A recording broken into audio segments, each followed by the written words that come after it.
आप देख रहे हैं सच की पड़ताल, आपकी सोच से भी तेज खबर। तो सेठ जी समुद्र के किनारे पूरा घूम रहे थे, तो एक दिन अनायास पीछे मुड़ करके देखे तो उनके चरणों के पीछे पीछे दो और चरण का निशान था।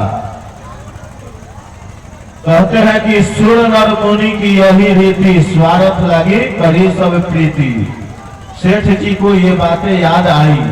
उन्होंने कहा कि प्रभु, मुझे तो लगता था कि संसार में देवी देवता, संत महात्मा, ब्राह्मण और रिश्तेदार जितने लोग हैं यही लोग स्वार्थ के लिए जुड़ते हैं, परंतु अभी तो हमको ऐसे लगा कि आप भी स्वार्थ के लिए जुड़े हैं, क्योंकि जब मेरा दुख का समय था उस समय तो आप मेरा साथ नहीं थे।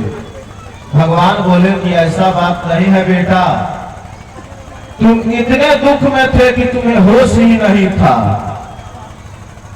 इसलिए मैं तुम्हें गोद में उठा करके लेकर के चलता था। और ये जो दो चरणों के निशान तुम्हें दिखाई देते थे ये मेरे चरण के निशान थे, ये तुम्हारे चरण के निशान नहीं थे। सेठ जी ने सोचा कि भगवान मजाक कर रहे हैं, तो उन्होंने सोचा कि नापा जाए। तो जो पहले के चरण थे उनका भी निशान था ही, तो उन सभी चरणों को नापे, एक दो नहीं बल्कि 1000 चरणों को नापे, क्योंकि उनका दुख का समय 1-1.5 वर्ष था। तो उन्होंने देखा कि किसी भी चरण से उनका चरण नहीं मिल रहा था। तब उनको लगा कि नहीं, इस दुनिया में सब कोई साथ छोड़ सकता है, परंतु भगवान कभी भी साथ नहीं छोड़ सकते हैं। हम लोग अक्सर क्या कहते हैं, जब भी जीवन में कष्ट आता है तो किसे याद करते हैं? सबसे पहले पापा को याद करते हैं, उसके बाद सबसे पहले माई को याद करते हैं, उसके बाद पापा को याद करते हैं, उसके बाद दादा को याद करते हैं। एक बार एक राजा के दरबार में बहुत ही ज्ञानी लोग रहते थे। तो राजा ने कहा, राजा के दरबार में एक ज्ञानी आदमी आए, वे सभी भाषा के बराबर विद्वान थे। उन्होंने कहा कि महाराज, सुना है कि आपके राज्य में सभी लोग विद्वान हैं और सभी भाषा के बराबर जानकार हैं, परंतु मैं ये जानना चाहता हूं कि मैं किस राज्य के रहने वाला हूं, मेरी मातृभाषा क्या है। अगर आपके राज्य में ये कोई बता देगा तो मैं समझ जाऊंगा कि आपके राज्य में भी ज्ञानी लोग हैं। तो फिर क्या था, राजा ने सभी को कहा, सभी मंत्री हार गए, सभी बात करते संस्कृत में, बात करते संस्कृत में, भोजपुरी में बात करते भोजपुरी में, हिंदी में, फारसी में, उर्दू में, जिस भाषा में बात करते उसी भाषा में उनको बराबर ज्ञान था। अब सभी लोग सोचे कि भाई किस राज्य का ज्ञानी है, किसी को पता नहीं चला। सभी लोग थक गए, 1-2 दिन नहीं बल्कि 1 महीना बीत गया, परंतु पता ही नहीं चले कि ये कहाँ के रहने वाले हैं और इनकी मातृभाषा क्या है। अगर कोई व्यक्ति अंग्रेजी में बतियाए और आप ही का गांव का हो और बाहर में बचपन से रहे, तो आप सोचिएगा कि कहीं विदेश से आया है, इंग्लैंड से आया है, दिल्ली पंजाब से आया है। जब तक आप नहीं जानिएगा कि फलाना का बेटा है तब तक आप नहीं पहचानिएगा।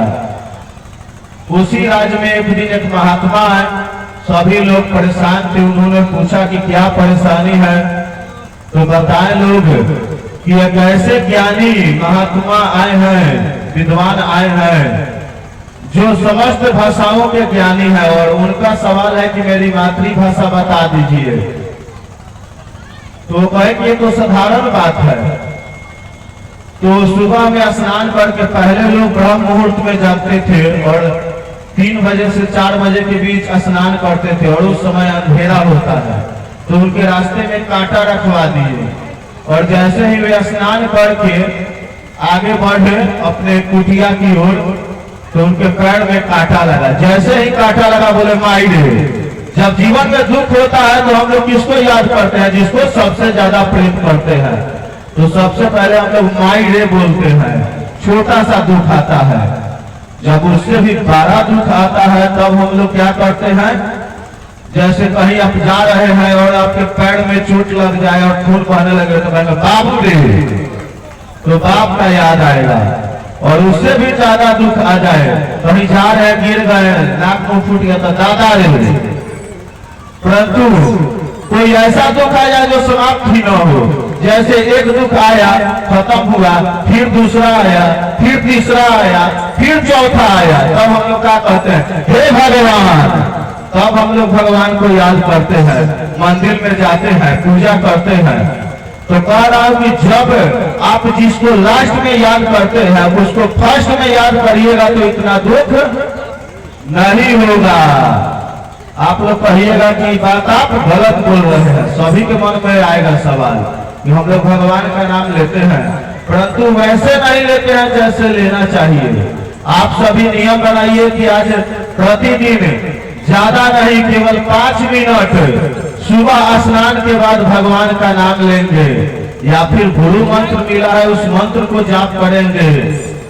और आप 6 माह के बाद मुझसे मिलिए, आपके जीवन में बहुत परिवर्तन हो जाएगा, दुखों की संख्या कम हो जाएगी। और आपको विश्वास दिलाने के लिए बता दूं कि आज हमारे पूज्य गुरुदेव भगवान श्रीधर बाबा जी का उम्र सैकड़ों वर्ष हो चुकी है, परंतु आज भी घूमते हैं और उनका चरण यहाँ पर आ गया है। तो देखिए मेला लग गया है, जिस खेत में खेत का मालिक और खेती करने वाले किसान भाई नहीं बैठेंगे उसमें आप जमीन पर बैठ रहे हैं। तो ये भगवान की नाम की शक्ति है, समझे। अगर पैसा दे करके आपको 500 और कहा जाए कि इस खेत में बैठिए तो नहीं बैठिएगा, परंतु भगवान के नाम में, पचपत्रा वाली माई के नाम में आप सभी यहाँ पर आकर के बैठे हैं। तो ये होता है भगवान की शक्ति और भगवान के नाम की शक्ति। भगवान श्री कृष्ण ने अनेक लीलाएं की, उनके जीवन में जितना भी कष्ट आया उन सभी को पार करके एक भैंस चराने वाले से लेकर के एक राजा बने। और जिस वक्त उनको पढ़ने की उम्र थी उस वक्त उनको जंगल में छुपाया जा रहा था कि इसे कोई मार न दे। और उसके बाद संदीपनी मुनि से उन्होंने शिक्षा ग्रहण किया। भगवान श्री राम हो, भगवान श्री कृष्ण हो, भगवान श्री कृष्ण संदीपनी मुनि से शिक्षा ग्रहण किए तो भगवान श्री राम वशिष्ठ और विश्वामित्र मुनि से शिक्षा ग्रहण किए। कहने का तात्पर्य है कि हमें गुरु के शरण में जाना होगा।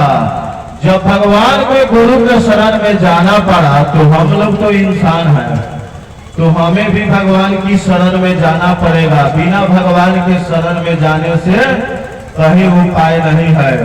जब हम जान रहे हैं कि बाइक स्पीड चलाएंगे, मोटरसाइकिल स्पीड चलाएंगे, गिरेंगे, हाथ पैर टूटेगा और मरेंगे, तो पहले क्यों नहीं कंट्रोल कर लिया जाए। जब हम जान रहे हैं कि लास्ट में हमें भगवान के पास जाया जाएगा तो फर्स्ट में ही क्यों नहीं चला जाए। हम लोग यही उल्टा काम करते हैं कि जो काम हमें पहले करना चाहिए वो काम हम लास्ट में करते हैं।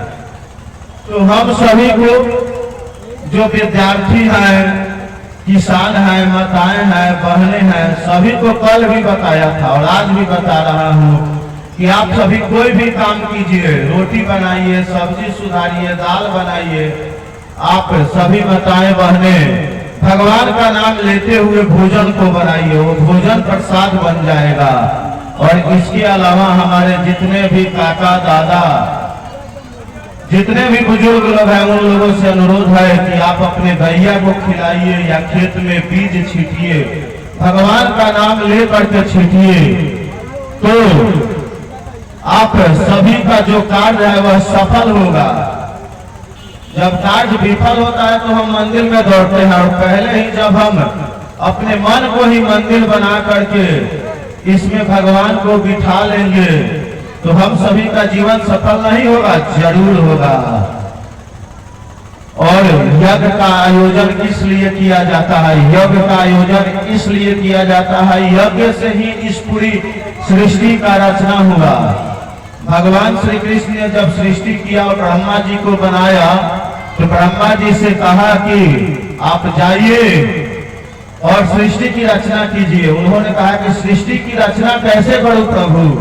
तो उन्होंने कहा कि पहले आप यज्ञ कीजिए, उसके बाद यज्ञ से आपको ज्ञान होगा, तब आपको समझ में आएगा कि क्या करना है और कैसे करना है।